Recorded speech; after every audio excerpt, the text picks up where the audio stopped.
हरे कृष्ण। आज का दृष्टांत बड़े ध्यान से सुनना। जब भगवान 5 वर्ष के थे लगभग, तो ब्रह्मा जी वृंदावन में आए थे और 5 वर्ष के कन्हैया को ग्वाल सखाओं के साथ खेलते देखा, उनके साथ भोजन खाते देखा। तो ब्रह्मा जी के मन में एक डाउट आया, शंका आई कि अगर ये पार ब्रह्म ईश्वर है बालक, तो ये कैसी लीलाएं कर रहा है।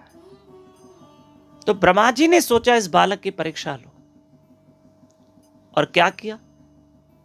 जब ब्रह्मा जी ने देखा अब कृष्ण नेत्र बंद करके वंशी बजा रहे हैं, तो ब्रह्मा जी ने मेरे कन्हैया के सारे ग्वाल, सखा, बछड़े, गाय सब चोरी करके ब्रह्मलोक में छुपा दिए, और वो भी 1 वर्ष तक।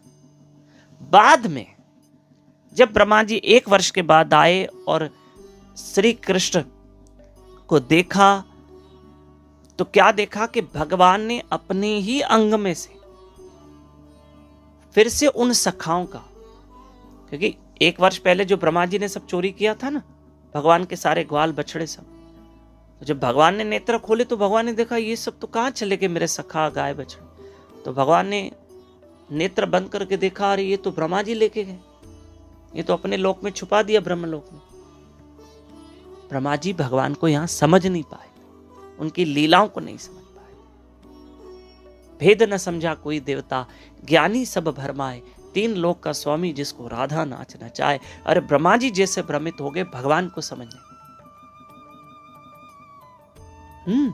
इंद्र जैसा भ्रमित हो गया भगवान को समझने में। इंद्र ने क्या किया, ब्रजवासियों के ऊपर तूफानी बरसात कर दी, और भगवान ने गोवर्धन पर्वत उठाया और सारे ब्रजवासियों को छुपाया। तब इंद्र को एहसास हुआ कि ये जो बालक है ये साधारण नहीं है, जिसने 1 उंगली में गोवर्धन पर्वत को उठाया है, ये बालक साधारण नहीं है। तब इंद्र को एहसास हुआ। और जब भगवान ने देखा कि ब्रह्मा जी ने, याद कर, मेरे सब चोरी कर दिए, तो भगवान ने नया विस्तार किया अपने अंग में से, वही ग्वाल, बछड़े, सखा सब उनको फिर से भगवान ने उनको बनाया, फिर से उनका विस्तार किया। और 1 वर्ष के बाद जब ब्रह्मा जी आए तो क्या देखे, कृष्ण के साथ वही सखा, वही गाय, वही बछड़े, क्योंकि वो कृष्ण का एक्सपांशन था, विस्तार था। और ब्रह्मा जी ने देखा ये तो सब मेरे लोक में भी बैठे, ये तो यहां भी है, तो ये डबल रोल कैसे, ऊपर भी नीचे भी, ऊपर भी सखा नीचे भी सखा, ऊपर भी बछड़े नीचे भी बछड़े, ऊपर भी गाय नीचे भी गाय। ब्रह्मा जी भ्रमित हो गए। पर ब्रह्मा जी ने जब ध्यान लगाया तो पता चला ये बालक साधारण नहीं, भगवान है। फिर ब्रह्मा जी ने क्षमा याचना की और सब वापस कर दिया।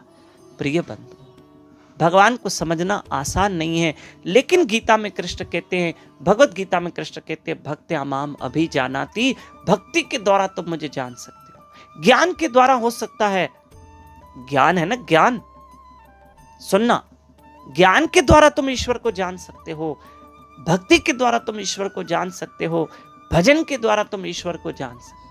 और जानो और उससे मिलो, उसी को ही पाना है, और भक्ति के द्वारा उसको हम पा सकते हैं। हरे कृष्ण कृष्ण कृष्ण हरे हरे, हरे राम राम राम हरे हरे।